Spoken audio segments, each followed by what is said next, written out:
Brace yourself. Mindset shift incoming. I'm Carolyn, owner of Bad Axe Enterprises, and this is a Marketing Minute.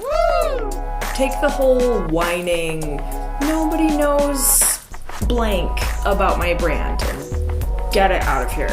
Flip that mindset of, woe is me, I'm the victim of my own marketing mistakes, and turn it into, I get to control the narrative of how my brand is explained.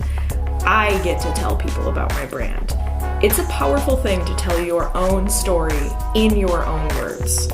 So to start, make a list of the ways you'd love to have your brand described by other people. How would you like your best client to word a referral to somebody else who's another potential great client? Start using those types of terms in your marketing to get people used to the narrative of how awesome your business is. You know what to do next.